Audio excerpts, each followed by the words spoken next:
Welcome to the Tug of Heart podcast on Strong Island Radio. This is the place where we dig deep into the heart to rise in love. So let's join good friends Lori and Marianne as they discuss understanding and living from the heart. Hello and welcome to Tug of Heart. I'm Lori, here with Miss Mary Moe. Hi there, Lori. Our fearless leader. Today we are talking about Heart Project or Spark of the Heart. Specifically, Marianne, your what I call life project. And I think my life project, but one that you've actually put a storefront to, a school front to. We were talking about being together. And as it turns out, you specialize in together. What a gift to have and what a person to sit next to. We were talking about this idea of kind of people being fragmented and kind of a divorce of self because people misunderstand their nature in life, so they want to fit in, so they divorce the parts of themselves that they think are not going to be accepted by society, so they just set it aside and try to put forth what they believe is acceptable. Okay? Our take on this is that it's completely unacceptable. Right. And that we need to find a way back to belonging, to kinship, and what I was telling you just before we came on, this sacred dimension of life, which is where we actually share the really precious parts of our inner life. This is what I call when you and I get together, and it reminds me of when I had told you the story of, and I said it here on air, the woman whose mom was a survivor of Auschwitz. Yes. And how she had spoke of the place where people meet is where relationship happens. And the basic rules of you don't dirty that place. And that is where only you go. No ego, no agenda. You go, only you, in the purest sense of your essence, is welcome to this place. If you really want to be truly in this what I am now saying, the dimension of life, which is relationship, and so precious, Marianne, how much I've gained. I was emotional driving in, just so you know, just thinking about my relationship with you, and how just how much it has always meant to me, but how it also reinvents itself over and over to become just what I need in so many ways. My life has totally changed, yours has, and yet here you are. Here we are. Here we are. Yes. And you're doing what you do. And so this is actually your life project, like I said. I wanted to, which is kind of teaching people the value of relationships and teaching them to build a sanctuary where that can happen. And I'm talking specifically with children. You would do it developmentally, where you held that equal to academics, Absolutely. right? Absolutely. It was held equal, maybe even above academics, and you also did not treat it ever as academic itself. This idea of being who we should be to one another, a responsibility in that, an acknowledgement of it, and a recognition of it within, and then for those around us. So today I wanted to talk to you about that. One of the questions I asked while we were talking about this was one of the things that I see you doing is a lot of traditions that you have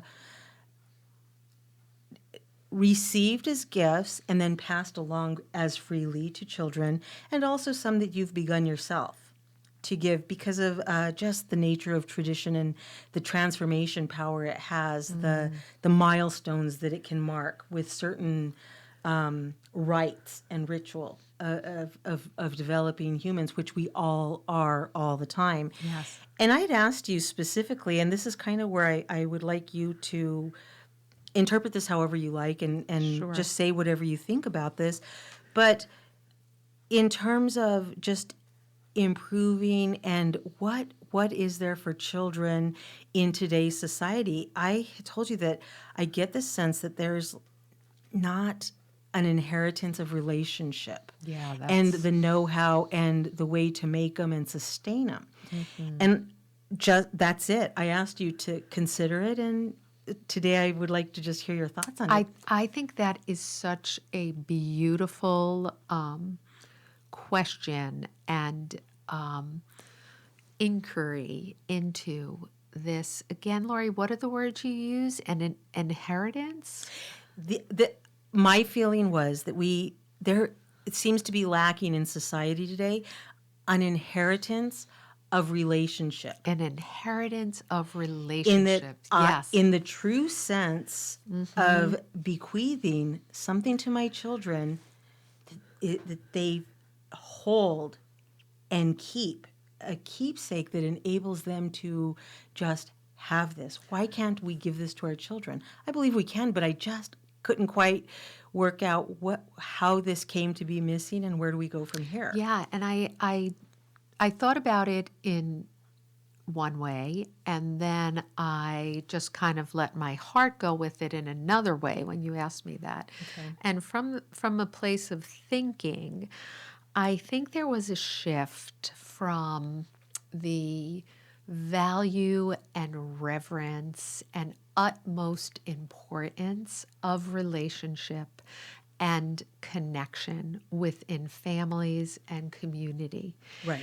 And the shift went from that to more of individual gains, competition, getting ahead, acquiring, right? This kind of hierarchy. So it went from rising in ranks to sitting in circles, right? Yes. Sitting at the dining room table, sitting in the circle, sitting together, and telling the stories of all those who also came before you and sacrificed and had a vision of the future that would be brighter for the next generations. 100%, Marianne. So that was Yes. my thinking from that place that, we have really lost that. And why on earth wouldn't we just get the idea used to be, even when we were children, climbing on one another's shoulders Right. to Right. rise? But I don't quite feel that. No. And even within families, like sort of competition within the family. yes. Right? And not a sense of that complete support. And then I sank into my heart with it and I wrote something, and I want to read it because it goes to more of the wounded place. And so much about what we talk about here is grief. And I think a piece of the reason that we have abandoned that inheritance is because of wounds that just haven't been really healed or brought forward or owned in a way that there could be true healing and then transformation. So if you don't mind, I'll read it. Absolutely. Okay. It also it speaks to one of my profound guides and love, who is Mary Magdalene, who is always a great teacher for me. So I wrote, "From green to blue, heart to word, illuminate the word of the heart, the cavernous red rock carved into an egg, held above the head of the seer of soul stories, shares her love today. Mary Magdalene welcomes you into the dark cave of the barren womb, where aborted dreams and lost hopes and inconceivable hurts mark the uterine lining, like carvings of ancient symbols left to be carried into the next generation, so healing may one day be found. We all start out female in the womb, and this barren womb I speak of lives in the heart of all humans. Men tend to carry it like a tomb, but it is a womb, a burial place for broken innocence and betrayed truth, for the impact of separation and cruelty onto one another. A birthing place, in the hive where the honey from heaven can pour into our alchemical pot of transmutation and stir new life within us. We are granted permission at conception to read these markings and apply the sacred salve of the holy bee upon the wounds of generations past, present, and future, and to restore the stories that return the queen to her rightful place, where all is in working order for the good of all beings. Today I am called to serve in the graveyard of the soul, an abandoned hive that tells the story of generations past, a buzz in the ear that awakens the call to go in and see what happened there, an opportunity to add a new symbol, one of healing and reconnection, a return to the land of milk and honey, where the milk of the mother, the honey of the queen, and the land of the maiden work together to tend to the burns of lost stories remembered, written in the verse of broken word poems, voicing the whispered wounds in the winds of loving change. Oh, I love that. Beautiful. And so basically what I came to there is, if we do not do our grief work, if we shy away from the breaks and the wrongs and the misguided choices we have each made in our life that has created suffering for ourselves or others, then we will begin to look away from relationship. We will be guarded about it. We will have shame and deep vulnerability that we may be exposed in some way.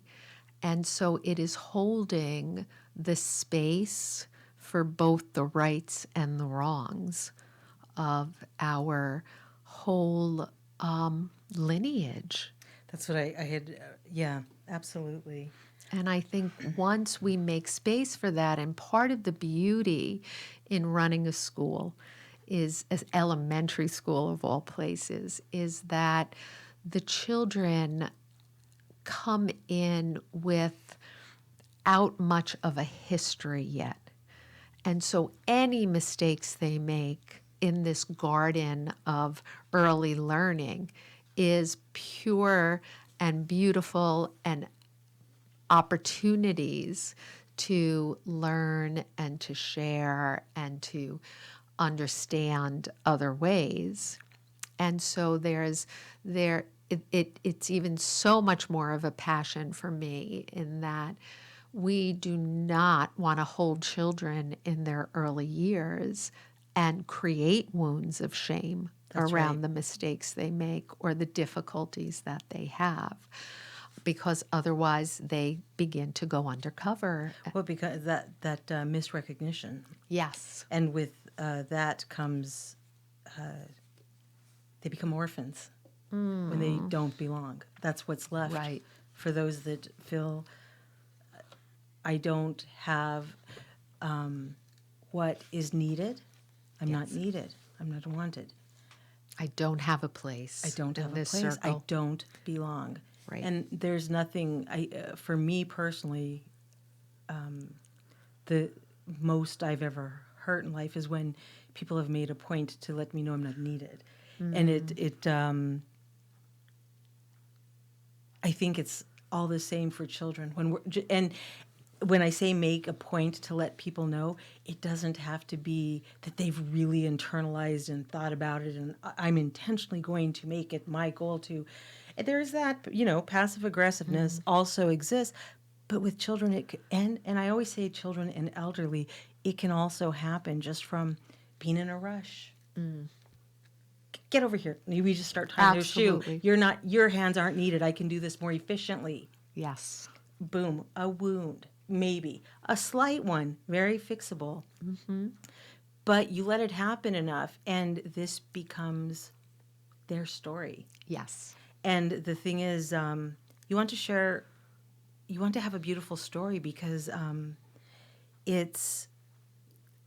we're very loyal in life to our story. We may hide it, but part of hiding it is a loyalty. Maybe a misplaced loyalty. We think like, so part of us knows it's sacred, so we tuck it away to protect it from others and to protect ourselves.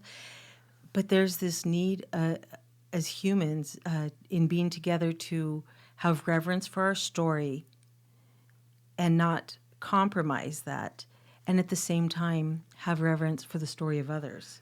Yes. Which need not be the same as ours. And I think when you and I were talking, it comes down to having this like heart sense versus just sensitivity to others.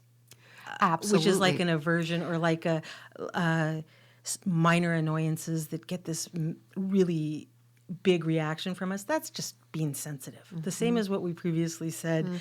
It indicates a little immaturity, which is also okay. Yes. But acknowledging it is a start. I wanted to say, talking about your poem, I kind of was, there's so much there. I mean, we could run an upper level course on it, I'm sure, just dissecting it. Oh, no. But my immediate takeaway that I find in what we've been talking about is the woundedness, and because one of the questions I've had a lot lately is, so when did we stop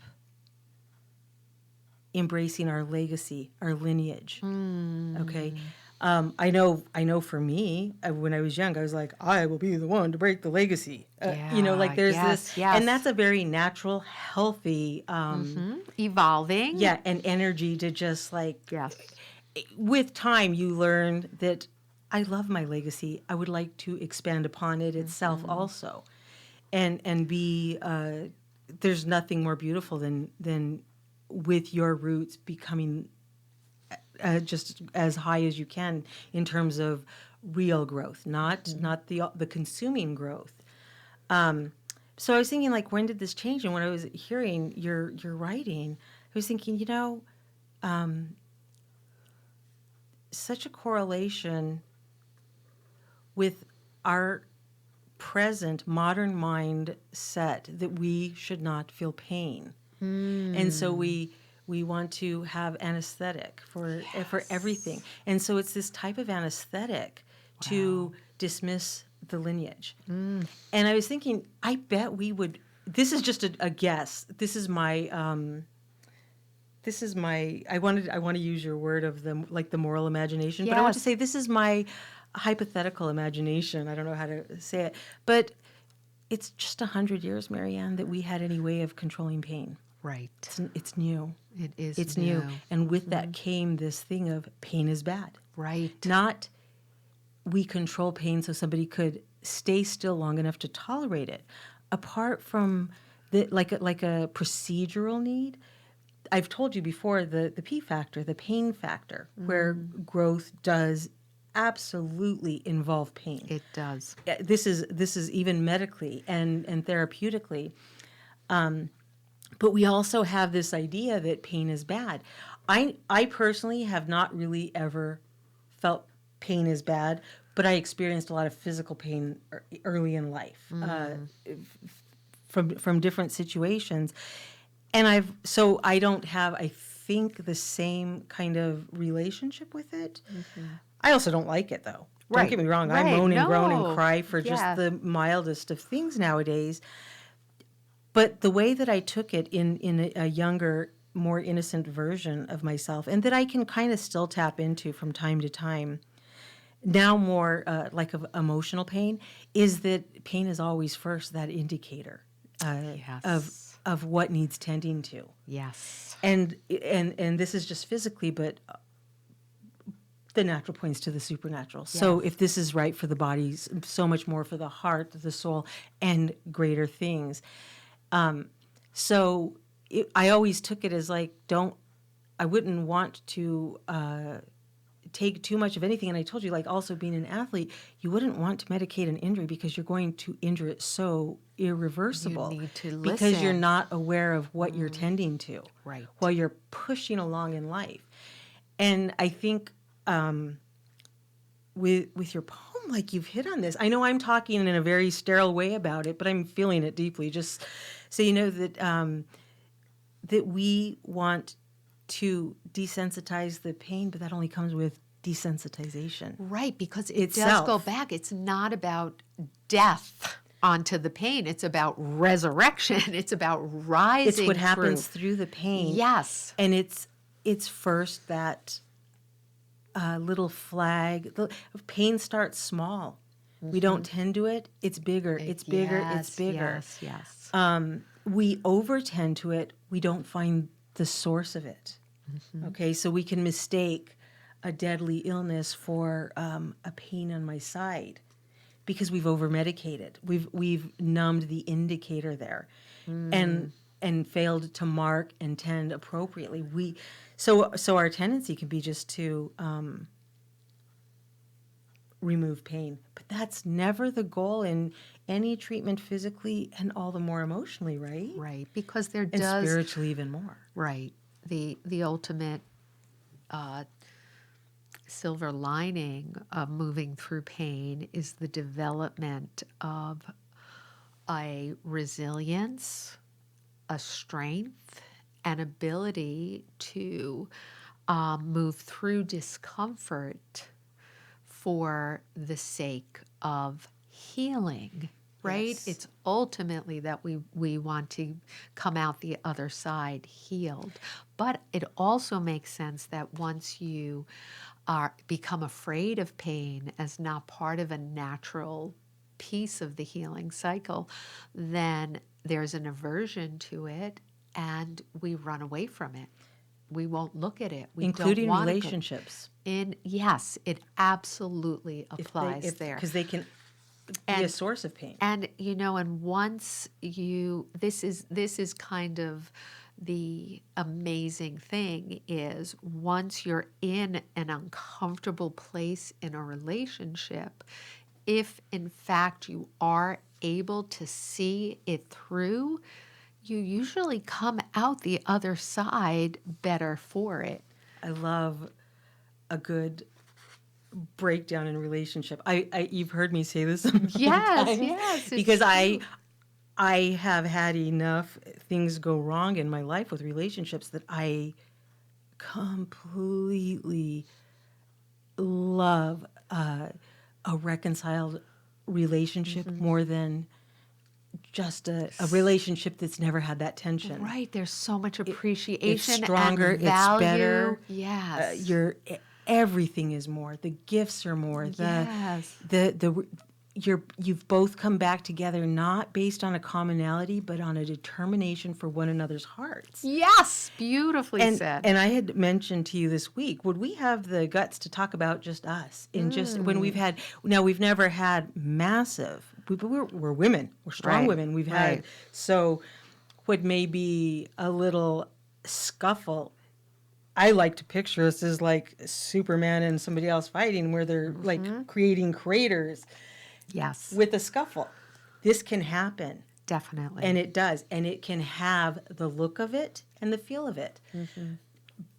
But it's awakened me in so many ways that I probably once upon a time dreaded. I don't make any attempt to deny this, that a lot of things that I've opened up to have been just in our relationship. I would have probably considered myself devoted against. I'm quite open to now, and that's part of the beauty. Yes, we grow, we expand, Yeah, right? It's back to this sense of expansion. And what happens is, so I was thinking about, like, for you and I, and it's this sense versus sensitivity. And like I said, sensitivity is just sensitive to any nuance from anybody, and any difference you just find painful. And that's the other thing. Pretty soon you don't tolerate pain. Right after that comes discomfort. Yes. Yes. And discomfort is so much harder to identify the source of. Because uneasiness is a lot of times right from within ourselves, and we attribute it to things outside of us. But I think when, instead of being sensitive, you say, I have a sense for certain things, rather than a sensitivity to them, you become more receptive. And the way that you and I have described it with each other is multilingual to those around us, where Yes. we begin to speak the languages of others and appreciate them. Before this, we may have been offended by certain languages, didn't care for certain accents, didn't care for the source that it was coming from.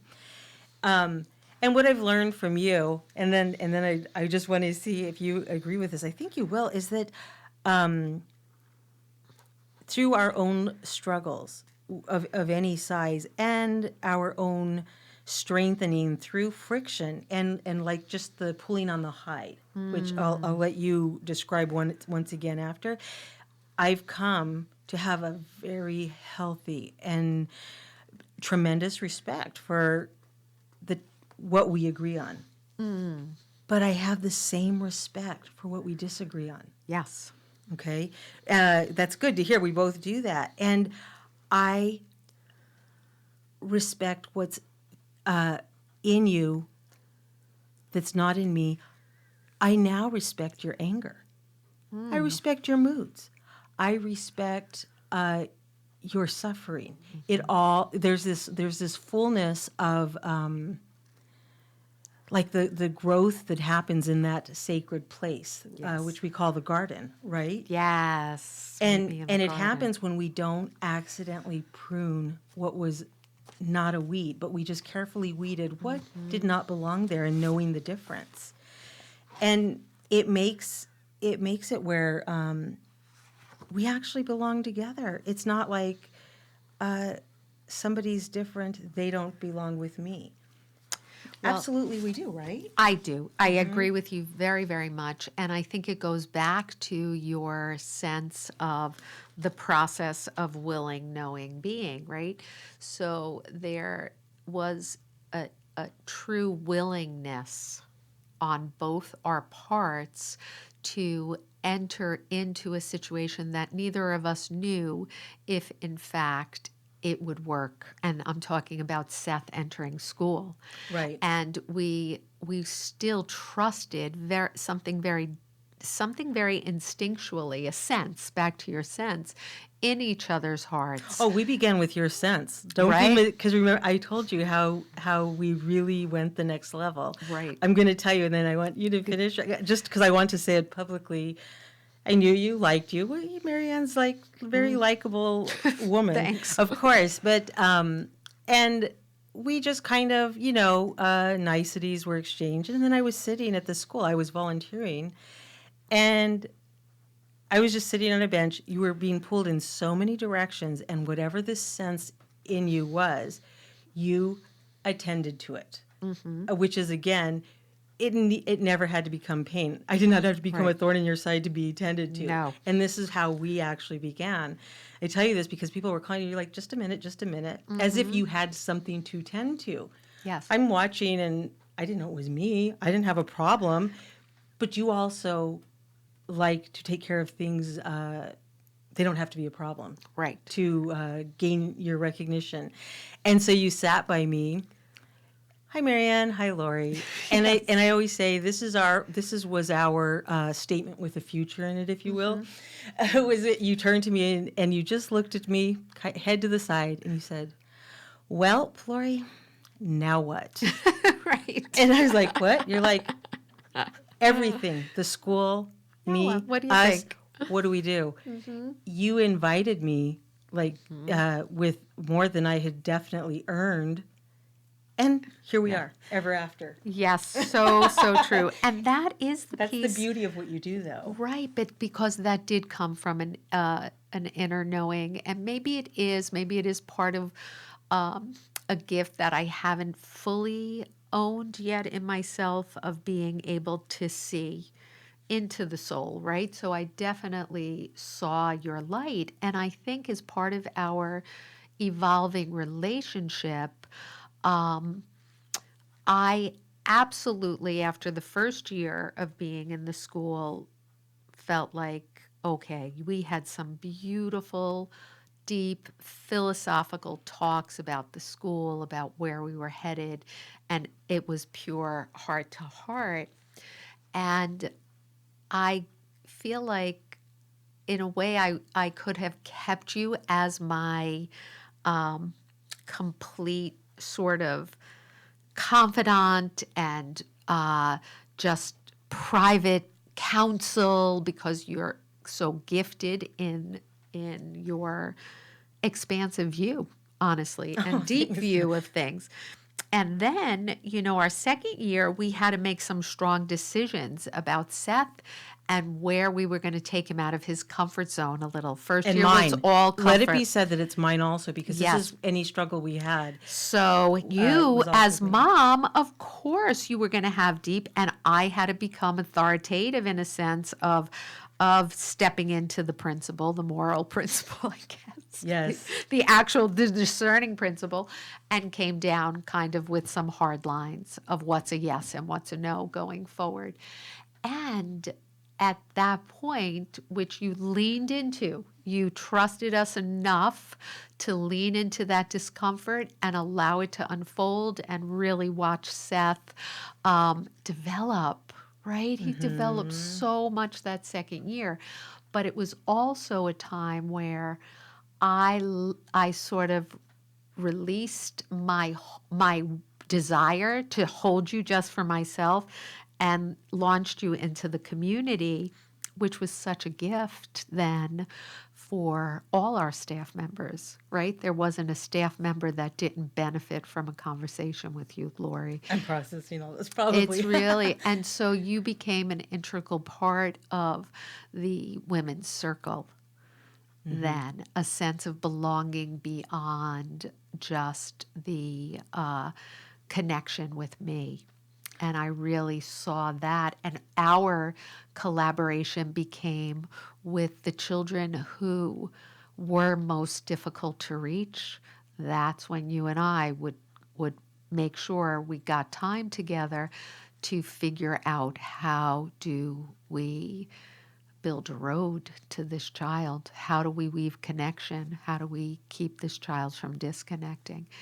And that really became our working And I think there is something about having that stretching together. Yes. Where when it came to other challenges outside the two of us, but that we were involved in together. Up until this point, even I've said very, very clearly during my time of need, which I'm not good at needing. Yeah. I No, because I you're don't so think anybody- proficient but I at so don't many think things. I think most people that know me get that Yes. and I don't like to need. But however it is all panned out, it's been you've been just what I need through this time. But I think it's the background has been so unique, and because of all of that, I've told you that I'm able to do things beyond my capacity. Yes. Here, none of this That's the I would together. recommend to another. I would not, but it's most right for me.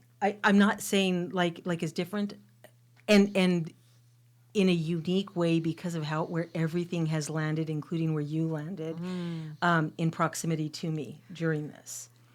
That's the magic of just the yes that we say when you get the tug of heart and you respond, Yes, things Lori. line up in a very, what I call supernatural way, where we've given assent, and part of that is in, like you said, it's not that we hope, it's in actively hoping, which means we pack our bags around it. Yes. We get ready around it because we're actively hoping that things will sort themselves out. Yes. They usually do, and they have, and here we are. We're how many episodes? In the 20s, Marianne. Right, exactly, exactly. But I do think, I mean, and I'd have stuck with you, and I'm confident you'd have stuck with me if things got a whole lot messier ever in our history. I remember when early on, I had even told you, because you said, if there ever is a time we disagree, and I was like, Marianne, I can't wait to disagree. That the Right. day we do that means you really accept me as family and as yours. Yes. When you will not do that, you don't yet dare. And here we So are. true. And then I didn't like it when it actually happened. But then I did mean it. That's why, again, we say these things in good places. Right, because there is, one of the, I think one of the, honestly, I'm so grateful for this, is that I see that, like, I don't hold on to, like, to disagreements as something that's yeah, me bad. neither. I Yeah, no. don't. I see it value as them, actually. right, an I've opportunity. never learned anything from anybody I agree with. Yes. Period. Right. I've patted them on the back. They've patted me on the back. We thought how great we are, and moved on being fabulous, and not much else happened. Yes. But my fabulousness grows with you because we don't see things all the time the same. Right. And so there's this unique place where I stand to grow so much more with you and among yours, if you will. Right. And you in return, I think, right? Completely, because it's safe. There's a safety in the respect for each other's beingness. Right. Like we both know. Like there's you have to an honoring of just you the have being. you have to the beingness that you're talking about. You have to. It can happen. Marianne and I, when we met, it was at the school. So there was that commonality, no other at the time. Right. Commonalities can overlap, and that's cool, like, to find out about each other. But the stuff that relationships are made of is usually new ground developed together, not just the commonalities. Commonalities is how we might entertain ourselves together. Yes. Right. Or have a good time. or what we might attend together, Right. or maybe a special interest. But at some point, if people are being genuine with each other, they're not going to overlap perfectly. No way, no how. We're all too special for that. No, too individual. In Yes, that and sense. so when you find yourself like intolerant of anybody that's different, you have to ask yourself, like, what would be the alternative? Is this really what I would want? Would I want the world to be like me? Right. Or let me sink into that, because again, it can be sort of fun to sink into another way of looking at something. Like, all right, it is like a good stretch. It is, and the thing that happens is usually what we had talked about with connection. I think back when we were talking about that was, and friendship from there, is that it goes from a genuine relationship becomes less compromise and more collaboration with time. Yes. Where you've not given in and you've not lost something for everything that your good friend has gained. Yeah, and you I'd have gained with them. And I'd say that is the piece of when I can get there is when I feel most grown up.